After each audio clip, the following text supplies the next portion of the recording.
Halo pemirsa, Anda menyaksikan berita nasional terkini bersama saya Restu Wulandari.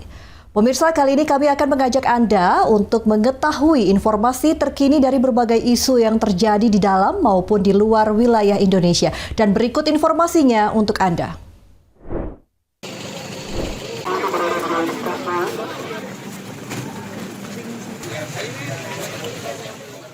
Stasiun Tanjung Karang, Bandar Lampung ramai penumpang awal masa libur Natal 2025 dan Tahun Baru 2026, Jumat 19 Desember 2025.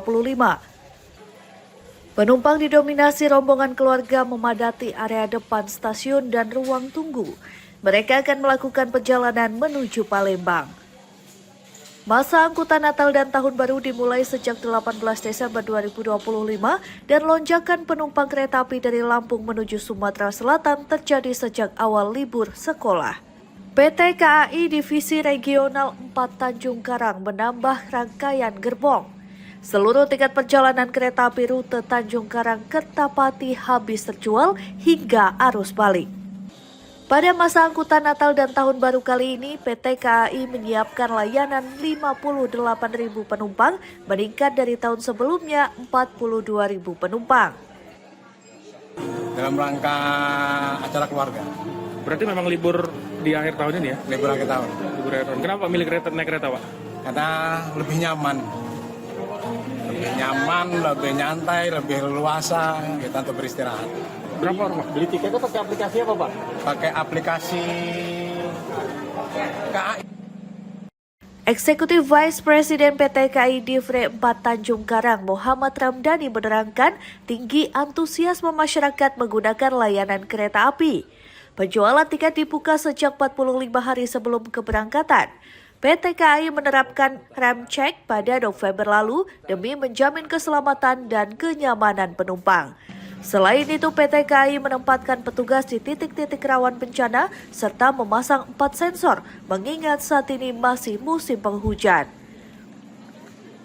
Sehingga semua setelah panjang 18 hari itu kita bisa melayani lebih banyak, mencapai 58.000 penumpang. Ya, nah untuk tiket, ini kita kan sudah jual dari H-45 ya, dan untuk Raja Basa dan untuk Stabas dari H-7. Dan ini sudah terjual habis ya, sehingga kepada penumpang, calon penumpang untuk mempersiapkan perjalanan jauh hari. Mengenai kesehatan petugas, PT KAI melakukan tes urin kepada petugas dan memberikan suplemen. Dari Bandar Lampung, Immanuel Simorangkir, Berita Nasional TV.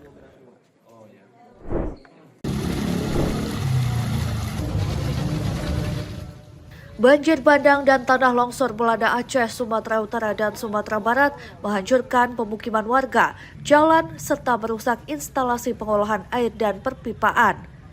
Pengolahan air dan perpipaan menjadi tumpuan hidup masyarakat. Air merupakan kebutuhan dasar sehari-hari. Ketersediaan air sangat vital bagi kesehatan warga dan kelangsungan hidup.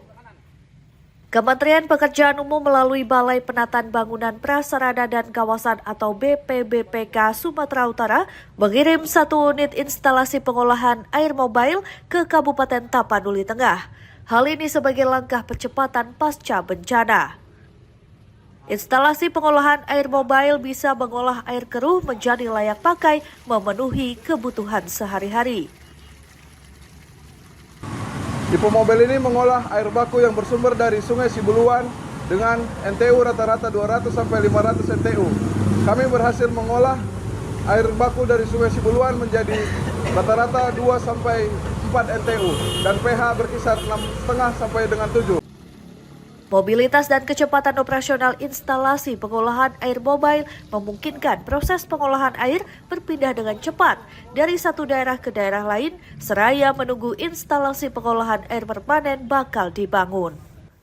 Kondisi bencana serba darurat dan terbatas menjadikan instalasi pengolahan air mobile sebagai tulang punggung pasokan air bersih bagi pengungsi, digunakan untuk dapur umum, fasilitas kesehatan darurat, serta pos-pos pelayanan masyarakat.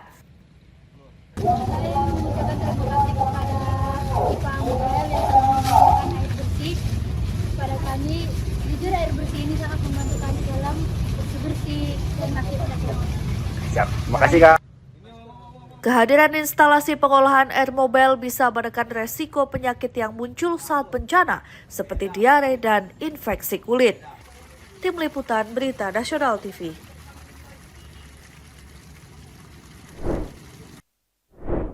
Demikian berita nasional terkini, saya Restulan dari pamit dan sampai jumpa.